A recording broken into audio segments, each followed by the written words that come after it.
Hey everybody, Christopher Rod here, and welcome back to the next installment of the Marvel's Midnight Suns Superhero Showcase that I'm creating in partnership with Marvel and 2K.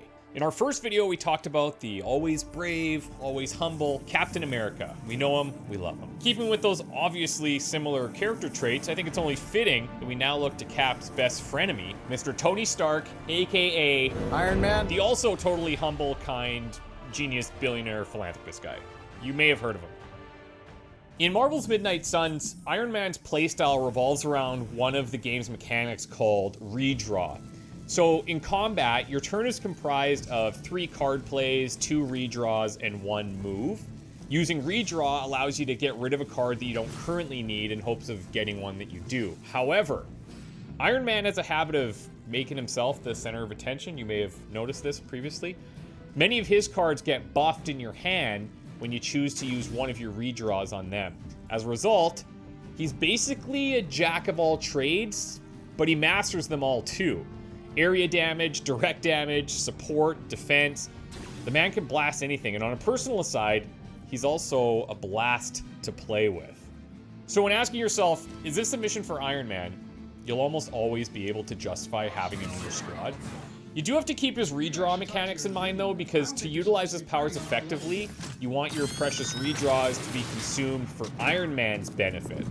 Hope Hydra has good insurance. Now if he's paired with allies that rely on using a lot of heroic abilities, you may find that your hand gets clogged with expensive heroics that you can't play because you're using all of your redraws on Iron Man cards, so plan accordingly. I hope you are building one of those suits for me. Maybe instead of asking yourself the question, is this a mission for Iron Man?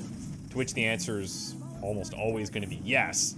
You should be asking yourself, who can I bring to support our handsome, rich, iconic Robo-Man instead? One of Iron Man's skill cards that I would consider core to his deck is the aptly titled Leave It to Me. Now playing this will not only draw 2 Iron Man cards, but it will also generate extra heroism and grant extra redraws.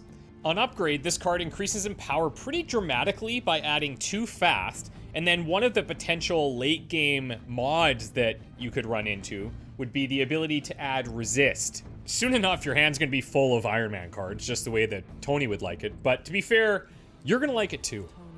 So now you've got yourself a handful of Iron Man cards, and you want to be able to generate even more redraws so you can buff them up. Well, if you spend your time developing your friendship with Tony, which isn't always easy, the payoff will definitely help. His passive ability titled I'll Handle This will grant you an extra redraw if you play 3 Iron Man cards in a turn, and the higher level friendship version of this lowers that requirement to only 2.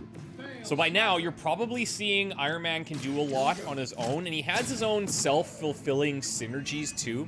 And this is without even talking about some of the damaging skills, so let's get into that. It really is a great way to stay in shape.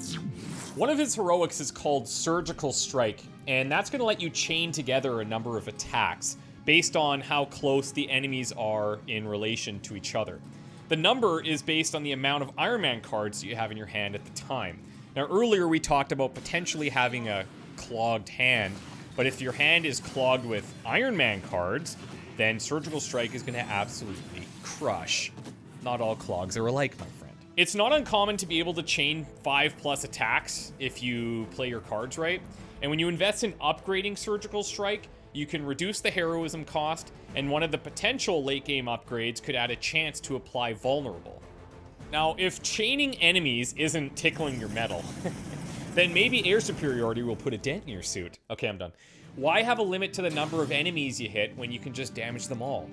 Air superiority not only looks stunning, but it can absolutely clear a battlefield if handled correctly.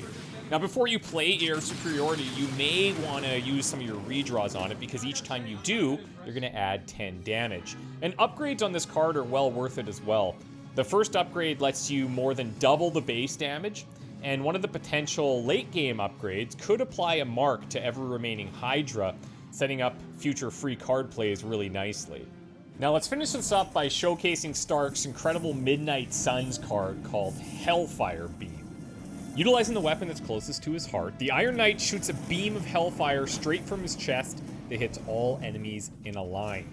And while the redraw on Hellfire Beam is similar in nature to air superiority, there's seemingly no limit to how many times you can redraw to buff it, whereas air superiority does have a cap. So if you have leftover redraws available at the end of your turn, not sure what else to do, slam it into Hellfire Beam because it's going to become insanely powerful. At its second level upgrade, each knockout grants an extra redraw, which continues to pump up Iron Man's cards. And one of the potential late game upgrades can add a chance to apply Marked. All of this at a lower heroism cost than Air Superiority, and I mean, just look at it. Visually, one of my favorite skills on the entire roster. So, as you can see, Iron Man, he's a flashy guy with a flashy suit and a flashy deck to match. It's all just a rather very intelligent system that works extremely well on its own, but at the end of the day, he's only one man in a suit. He is going to need the help of some friends to defeat Lilith in the ultimate battle to save the world. One of those closest friends will be coming up in a showcase soon, so if you're not already subscribed to the channel, now would be a good time to do so. We'll have all these videos in a playlist, so come back anytime and catch up on any videos you may have missed or rewatch them or anything you like. We're fine, we're cool, everyone's easy. Remember to check out the links down below for all things Marvel's Midnight Suns, and thank you so much to Marvel's Midnight Suns for working with me on this series. We will see you in the next one.